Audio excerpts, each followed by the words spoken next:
Hey guys, welcome back to my YouTube channel. और आज की इस वीडियो में हम एक फैन को दो जगह से ऑन ऑफ करने वाली वायरिंग सीखेंगे। तो ये वीडियो रिक्वेस्टेड है, आप लोगों की रिक्वेस्ट पे मैं ये वीडियो बना रही हूँ। तो गाइस, इस वायरिंग के लिए मैंने दो 2-वे स्विच ले लिए हैं और एक फैन रेगुलेटर ले लिया है। तो चलिए अब हम वायरिंग करना सीख लेते हैं।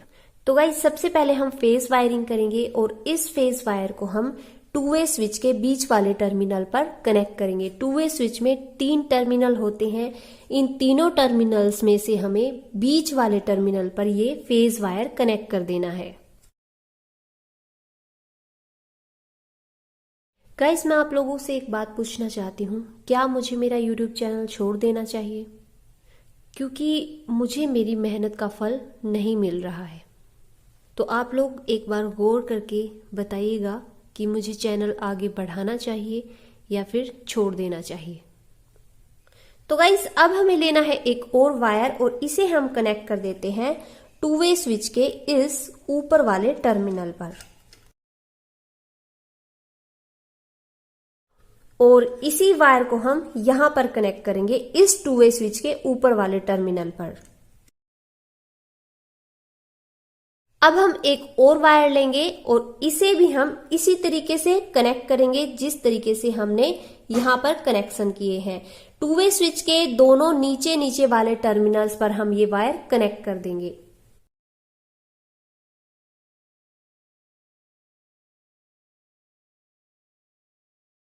तो गाइस, इतने कनेक्शन हमारे हो गए हैं। अब हम इस फैन रेगुलेटर का कनेक्शन 2-वे स्विच के साथ कर देते हैं। तो यहां पर आप देख सकते हैं फैन रेगुलेटर में 2 वायर हैं। इसमें से एक वायर को हमें लेना है और यहां पर 2-वे स्विच के बीच वाले टर्मिनल पर हम इसे कनेक्ट कर देते हैं।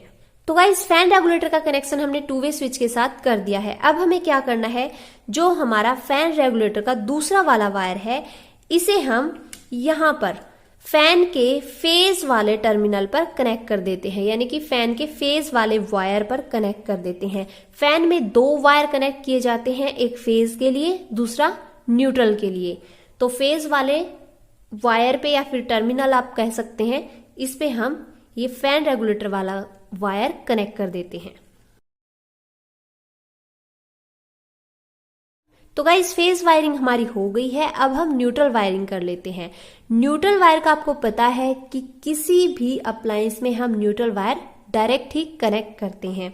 तो यहां पर यानी कि फैन के न्यूट्रल वाले वायर पर हम एक न्यूट्रल वायर कनेक्ट कर देते हैं।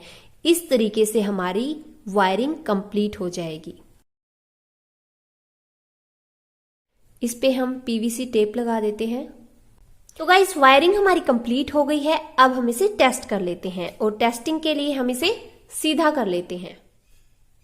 तो गाइस, पीछे से पावर को मैंने ऑन कर दिया है। अब हम फर्स्ट वाले स्विच के साथ इसे ऑन कर देते हैं।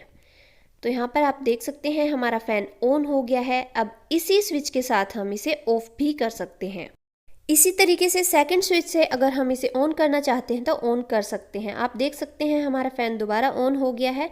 इसी स्विच के साथ हम इसे ऑफ भी कर सकते हैं। आप फैन को सेकंड वाले स्विच के साथ ऑन करके फर्स्ट वाले स्विच के साथ ऑफ कर सकते हैं और इसी तरीके से फर्स्ट वाले स्विच के साथ ऑन करके सेकंड वाले स्विच के साथ ऑफ कर सकते हैं। अगर आप फैन की स्पीड को कम ज्यादा करना चाहते हैं तो फैन रेगुलेटर से कर सकते हैं। तो गाइस, इस तरीके से आप एक फैन को 2 जगह से ऑन ऑफ करने वाली वायरिंग आसानी से ही घर पे कर सकते हैं। वीडियो अच्छी लगी है तो लाइक करें। अगर आपका कोई क्वेश्चन या सजेशन है तो कमेंट बॉक्स में कमेंट करें।